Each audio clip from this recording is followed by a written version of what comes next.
Emmanuel Macron, lors de sa tournée en Afrique, il était au Cameroun hier, il se rend désormais au Bénin. Il a choisi le Cameroun pour son tout premier déplacement, donc depuis le début de son second mandat. Il s'est plié au jeu des questions-réponses, qui est assez rare pour Emmanuel Macron avec les journalistes sur place. Il a évoqué la stratégie de la Russie en Afrique, puisque c'est ce qu'on découvre finalement, la Russie très influente sur le continent africain. Il la juge préoccupante, cette situation. On écoute le président. Naïf de ne pas nommer ce qui s'est développé ces dernières années, qui est ce que j'appellerais une présence hybride de la Russie sur le continent africain. Elle a complété son offre diplomatique par l'intervention de milices Wagner. Et en particulier, ce que nous avons vu ces dernières années fleurir en République centrafricaine et au Mali, pour ne citer que 2 cas, est très préoccupant. C'est la Russie qui décide, par le truchement de milices, de venir en soutien soit à des pouvoirs politiques affaiblis, qui décident de ne pas gérer leurs problèmes de manière politique, mais de les militariser, soit à des juntes militaires qui n'ont aucune légitimité politique, pour leur dire « nous vous apportons sécurité et protection à vous, pas à votre peuple, à vous », en échange d'une influence russe et d'une captation des matières premières. Voilà, en fait, donc il le dit, situation préoccupante avec cette influence très forte russe sur le territoire. Il y a 2 choses. Il y a Wagner qui est donc qui agit en Afrique aux côtés de la junte militaire, notamment au Mali. Et puis il a aussi visé cet accord passé avec le Cameroun et la Russie, accord pour 5 ans. Quel est votre regard sur ce que dit le président? Situation préoccupante, donc cette influence, elle est préoccupante. Oui, une influence très préoccupante, mais depuis plusieurs années, voire décennies. Il l'évoque sans le dire en interstice. Il y avait donc des liens entre plusieurs pays d'Afrique au temps de l'URSS. Et là, ça a complètement changé de données, même d'idéologie. Je vais aller droit au but. Le premier jour de la guerre unilatérale, il a demandé d'ailleurs que les autorités africaines et notamment camerounaises qualifient, Clarifie leur position. clarifient Ouais. et qualifient de cette guerre d'impérialistes et d'expansionnistes que beaucoup de pays africains ont connue. Il y a eu une Silence. fin de non-recevoir, un silence. Monsieur Paul Biya n'entendait pas véritablement la question, dit-il. Monsieur Paul Biya, il faut le rappeler, président du Cameroun, qui est là depuis 7 mandats, depuis 40 ans, mais depuis les années 60 et dans les arcanes du pouvoir présidentiel. Donc il tient le Cameroun d'une main de fer, autocratique. Et le premier jour, M. Biya n'a pas trouvé mieux sur le plan géostratégique et géopolitique de signer malheureusement un accord de défense avec M. Poutine qui va lui servir à renforcer entre guillemets sa garde prétorienne pour se maintenir, ou ce qui bruisse de manière assez dense une alternance dynastique, son fils ou son épouse, ou même lui-même. Il a 89 ans, dans quelques mois 90. Et c'est très préoccupant. Pourquoi? Parce qu'il y a une déstabilisation, une désinformation, certes, de la Russie, mais il y a aussi nombre d'Africains, sur les 1,2 milliard, qui ont un tropisme, une attirance pour, sans être désinformés ou déstabilisés, un choix, une option politique pour le régime de Poutine. Il y a même une poutinophilie Ah oui. qui est en face de ce que certains appellent l'anti-France ou anti-français. C'est pas comme ça que je le qualifierais. Ce qui est montré du doigt et stigmatisé, c'est la France-Afrique, mais c'est un système qui est co-animé, et notamment par monsieur Paul Biya, qui est l'emblématique incarnation de cette France-Afrique. Mais ce que stigmatisait monsieur Macron pour éroder, entamer, arrêter ce système de France-Afrique, il faut être deux, il faut que ce soit un mouvement réciproque, donc demander à monsieur Paul Biya et à d'autres autorités de jouer le jeu de ce que demande quand même la majorité des sociétés civiles qui chaque jour, dans beaucoup de pays d'Afrique, subissent ces pouvoirs autoritaires et des libertés bafouées, et je pourrais en dire... Très intéressant, et vous allez nous en dire plus. Il nous reste du temps, très intéressant ce que vous dites. On va revenir sur cette poutinophilie, comme vous l'appelez, en Afrique. Mais juste avant, puisque vous parlez de Paul Biya, le président camerounais, il a cherché à se justifier face à Emmanuel Macron sur cet accord passé avec la Russie, accord militaire, en disant « mais ça n'avait aucun rapport avec la guerre en Ukraine ». On regarde. La relation avec la Russie, elle est ancienne et nous avons signé avec ce pays un accord de coopération qui était venu à expiration. On l'a renouvelé. Tout cela est normal. Les gens sont évidemment préoccupés par la guerre d'Ukraine. Nous n'avons pas abordé ce problème et il n'était pas question pour nous de l'aborder. Donc c'était un acte de pure gestion d'une relation bilatérale. Voilà, comment interpréter ça? On n'a pas abordé le problème de la guerre en Ukraine. Il n'était pas question pour nous de l'aborder. Clairement, ça rejoint en fait ce que vous disiez. Il ne veut absolument pas se positionner sur cette question de la guerre en Ukraine, c'est ça? Permettez-moi de ne pas le croire. Il a 40 ans d'expérience, si je puis dire, en tout cas, fait 40 ans. Ouais. Et 7 mandats que ce monsieur est au pouvoir, des élections 2025, où il a dit juste après, il n'est pas sûr de se représenter. Ce qu'on peut dire, ce qui est assez préoccupant pour l'ensemble du continent africain, 55 pays, c'est que ça peut déstabiliser sur le plan géostratégique. Parce que, comme ça a été dit, c'est hybride. Il y a des accords de défense signés, mais qui arrivent, ce sont des mercenaires. Si la France, qui a des accords de défense aussi, avec des régimes des pays africains, on va prendre Barkhane. Si, au lieu d'envoyer l'armée officielle, la France avait envoyé des mercenaires, ça aurait été un tollé, mais justifié, légitime, en Afrique et ailleurs. Et là, c'est accepté. C'est accepté. C'est même parfois, il y a même une ola parfois populaire, pas tous, hein, parce qu'il y a des... Pour les militaires de Wagner? Pour les militaires de Wagner, mais par l'intermédiaire de Poutine, même si Poutine dit avec Lavrov que ce ne sont pas... mais personne n'est dupe. Même le Kidam qui traverse à Brazzaville, Abidjan ou Bamako. Parce que Paul Biya, il ne signe pas avec la Russie, en fait. Dans les faits, je veux dire, sur le terrain, il signe avec Wagner. Et il signe avec Wagner pour le défendre, lui, pour protéger son pouvoir, d'une part. Le processus est le même, à peu près, dans chaque cas. Et il signe aussi pour une sale guerre, la guerre qu'il mène dans le nord-ouest du pays contre les populations anglophones, et dans laquelle il a besoin de supplétifs, de soldats bien formés pour mener cette guerre. Et a priori, autant qu'on sache, le général pourrait nous le confirmer, la France n'aurait jamais accepté ce type de situation. Les accords de défense français ne sont pas faits pour ça. Est-ce que vous êtes surprise, Ala, en tant que franco-ukrainienne, je le précise à nouveau, d'apprendre qu'il y a cette poutinophilie en Afrique, pas pour tous, ne généralisons pas. Elle est tellement contradictoire, c'est pour cela que je la souligne. Visiblement, voilà, en fait, je ne suis pas du tout surprise, parce que ce que se passe en Afrique, c'est un peu l'écho de ce que la Russie fait dans le monde entier. La Russie, ça fait des années qu'elle investit, surtout avec l'arrivée de Poutine au pouvoir, il faut le préciser aussi, ils investissent des milliards de dollars ou d'euros ou des devises locales en cette propagande qui crée des images, qui crée juste une sorte de fantasme qui n'a rien à voir avec la réalité. Déjà, l'image de Poutine est créée comme un homme fort, comme un homme peut-être qui tient son État dans une situation de justice un peu abrupte, mais quand même il y a la justice, ce qui est tout à fait faux.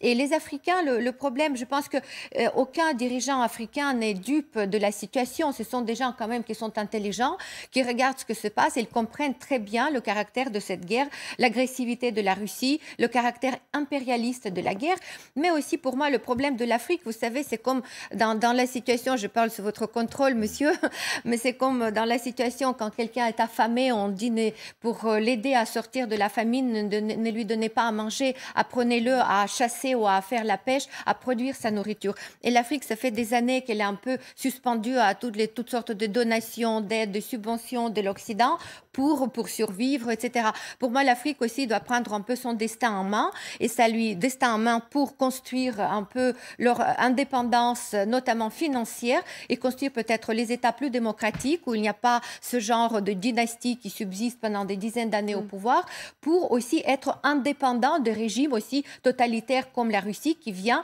et qui les aide aussi d'une manière militaire par le biais des milices comme Wagner à maintenir leur régime tout à fait d'une manière qui est un peu hors la loi. Mais voilà, la problématique, et la Russie, elle a senti cette faiblesse en Afrique, qu'elle utilise à tout va, et avec le résultat que nous voyons même au Mali, où la France est poussée dehors au profit de Wagner aussi, de cette armée privée de C'est un peu Kremlin. ce que dit d'ailleurs Emmanuel Macron, et je sais qu'il y a beaucoup de réactions sur le plateau. La Russie a un agenda africain qui n'est pas pour le bien-être de l'Afrique et des Africains, mais qui est un agenda qui se nourrit des déstabilisations et qui cherche à fracturer le monde. Effectivement, la Russie, Jean-Claude Félix Tchikaya, profite des faiblesses aussi politiques de l'Afrique ou de certains pays africains. Alors la Russie profite des vulnérabilités causées, organisées par les États autoritaires.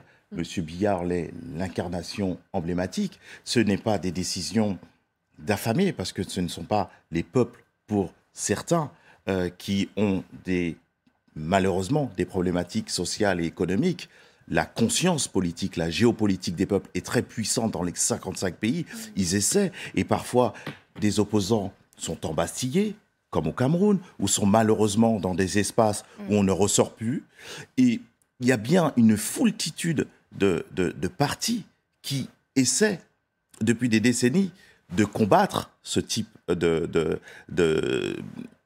d'horizon politique au quotidien. Sauf que, même pour certains qui sont aussi dans les oppositions, mais qui ont un tropisme vers Poutine, ils sont complètement pris dans leur contradiction, j'allais dire opposition. Je donne un exemple. Poutine soutient aussi le pouvoir militaire soudanais qui massacre chaque vendredi les manifestations pro-démocratiques des jeunes et des moins jeunes qui se battent. Ils se sont débarrassés d'Omar el-Béchir, sauf que sa suite politico-militaire reste au pouvoir, a confisqué la révolution qui est au péril de la vie de dizaines de milliers de Soudanais. Donc, ses frères et cousins et voisins de ce que font nombreux dans la géopolitique des peuples en Afrique, c'est comme ça que je le nomme. Et en même temps, comment être pour avoir une vision progressiste, liberté publique et politique contre des régimes autoritaires, je citais tout à l'heure M. Biya et autres, et en même temps être aussi avec Poutine pour se servir de la force, comme au judo, de la force géostratégique de M. Poutine pour peser dans cette diversification, de politique de diversification économique, géopolitique, géoéconomique, certes, mais ça sert dans une certaine duplicité, comme l'a dit M. Macron, il parle d'hypocrisie, il va encore plus loin, c'est-à-dire que les États autoritaires disent à ces sociétés, je suis aussi avec Poutine, et regardez, je mène des accords. Sauf qu'ils renforcent leur pouvoir et cette garde prétorienne qui va massacrer encore des manifestants. Donc ça ne fait pas que procrastiner ou différer des changements de pouvoir avec une liberté économique, c'est que ça met au péril de leur vie chaque citoyen, et chaque jour, c'est un jour de plus. Ça fait 40 ans que ce monsieur est là, il est là, et il s'en trouve renforcé avec une puissance géopolitique mondiale. Et écoutez, et je vous fais réagir juste derrière Général, ce que dit Emmanuel Macron, qui essaye de prévenir, d'informer aussi les Camerounais qui l'écoutent. Hier, il leur dit, voilà, avec Poutine, ça ne se passerait pas comme ça. En gros, regardez la séquence. Il y a une crise des démocraties libérales, je le disais. Mais elle est utilisée par des démocraties libérales ou des régimes autoritaires pour faire croire que ce serait la même chose ou que ce serait mieux. Si vous tombez dans ce piège, c'est fini. Je veux dire, ce n'est pas avec le président Poutine ou avec d'autres que vous ferez ce genre de débat, je vous le dis en toute sincérité. Voilà, ça ne se passerait pas comme ça avec Poutine. Vous souhaitiez réagir, Général? Oui, je voulais simplement réagir. Le Cameroun est un exemple intéressant parce que, alors vous dites qu'il y a un régime qui est autocrate, c'est tout à fait vrai. Le Vladimir Poutine, c'est la solution facile pour les autocraties, pour leur permettre de rester au pouvoir, pour gérer leurs intérêts personnels, etc. Mais moi, ce que je vois d'un point de vue militaire, c'est que le Cameroun aussi, donc un accord de défense entre M. Poutine et M. Biya, le président Macron y est dans la foulée. Le Cameroun, c'est la façade maritime pour entrer le matériel lourd vers l'opération Barkhane. C'est-à-dire qu'on comprend bien que le Tchad, qui est le centre, là on est installé à N'Djamena, et puis ensuite à la bande sahélo-saharienne, n'a pas de façade maritime, et c'est par le Cameroun que tout arrive. Donc ce pays a une importance stratégique tout à fait considérable pour nous permettre de continuer cette opération. Tout ce qui n'est pas transportable par avion doit arriver par voie maritime. Donc ça, il est très très important de le dire, et c'est la raison pour laquelle je pense que ce n'est pas un hasard si le président Macron vient directement vient au Cameroun pour faire pièce aux environs, aux ambitions plutôt de M. Poutine. Petite réflexion, parce que vous le disiez, pour venir à cette poutinophilie, comme vous l'appelez en Russie, face à un sentiment plutôt anti-français qui s'est mis en place, par exemple, au Mali. Je ne qualifierais pas d'anti-français, c'est vraiment le système, parce que tous les Français, on pourrait aller se promener tous ensemble à Brazzaville, à Dakar, Alger ou à Libreville. C'est bien un système qui est montré du doigt. C'est une philosophie, une représentation des Africains qui est à chaque fois erronée. C'est bien une exigence de changement de prisme et de paradigme à l'égard aussi de M. Macron, qui a commis quelques erreurs dans ce champ où il parlait aux Africains avec un réflexe tutélaire. C'était limite hier. Oui. On va vous expliquer qui est Poutine. Ils savent qui est Poutine. Donc pourquoi l'expliquer aux Africains et pas aux personnes qui habitent à Douai, Londres ou Washington. Donc ils sont tout à fait conscients et encore plus conscients parce que quand on est dominé, multi-dominé, notamment depuis des mandats, on est encore plus vigilant et sur le plan intellectuel. Il y a bien sûr une désinformation russe qui agit sur les réseaux sociaux notamment, la force Wagner sur Internet, ils ont fait en sorte de diffuser des messages de groupes anti-français sur Facebook, etc. Et ils ont essayé de chasser, c'est ça, les Français aussi, je pense au Mali notamment. Alors au Mali, c'est autre chose. La junte au pouvoir est très populaire parce qu'elle est vécue comme libératrice. Pareil en Guinée et ailleurs. Parce qu'ils avaient des autorités qui étaient autoritaires. Et là, pour l'instant, on est au milieu du gué. Donc la popularité de ces pouvoirs reste. Hier, il y a eu des négociations avec l'ONU. Ça se passe bien, il y a un dialogue. Et d'ailleurs, la France, sur le plan géopolitique et diplomatique, va reprendre des négociations avec le Mali. La France ne peut pas se fâcher ad vitam aeternam, peut-être pas tout de suite avec les autorités. On verra ce que va advenir la vie politique et diplomatique et géopolitique avec le Mali. Mais le Mali est aussi géostratégique encore plus qu'en Afrique centrale, le Cameroun. Le Mali, c'est 3 fois grand comme la France. Mais ce qu'on peut dire, ce que vous avez dit tout à l'heure, monsieur, assez justement, au Cameroun, il y a aussi une partie des Camerounais qui sont ostracisés. C'est le Cameroun dit anglophone. Hier, il y a eu des accords signés, en tout cas une volonté de M. Biya, de s'appuyer sur un financement aussi de la France pour sa politique de décentralisation. Mais cette politique de décentralisation, elle doit s'accompagner de la fin de cette ostracisation de cette partie-là du Cameroun. Parce que l'ensemble des Camerounais veulent vivre ensemble et de manière souveraine. Donc pas avec une partie d'eux-mêmes, et notamment anglophone, qui soit ostracisée. Donc cette politique de décentralisation, elle va être cofinancée, en tout cas par la France et d'autres. Où vont aller ces deniers? Est-ce qu'ils vont servir à une répression militaire plus grande? Ou vraiment à la fin de l'ostracisation et à un développement de cette partie du Nord qui rejoint l'ensemble du Cameroun? C'est bien la question. La France peut être prise malheureusement au piège de ce ça ne va pas boomerang. servir à payer Wagner, tout simplement. Aussi. C'est un atout que Paul Biya peut dégainer pour régler le problème dans le nord-ouest et dans le sud-ouest, avec des provinces qui sont quand même... il y a quand même eu 1000 morts de chaque côté. Oui, c'est un conflit grave qui dure depuis 5 ans. Très grave. C'est un conflit important dont on a très peu parlé. On a très peu parlé. Juste, plus globalement quand même, Ala, vous souhaitiez réagir. Est-ce qu'on n'a pas sous-estimé, quand on fait un peu le bilan là, l'influence moi j'ai l'impression qu'on découvre un peu l'ampleur de l'influence russe en fait dans le monde. On a eu tendance à regarder cette guerre avec notre prisme purement occidental, européen, et on se rend compte, on y a eu la réunion à Téhéran, Iran, Turquie, Russie la semaine dernière, la Chine du côté des Russes, une Afrique en partie tournée également vers la Russie. Est-ce qu'on n'a pas sous-estimé en fait l'ampleur là, de l'influence russe dans le monde ?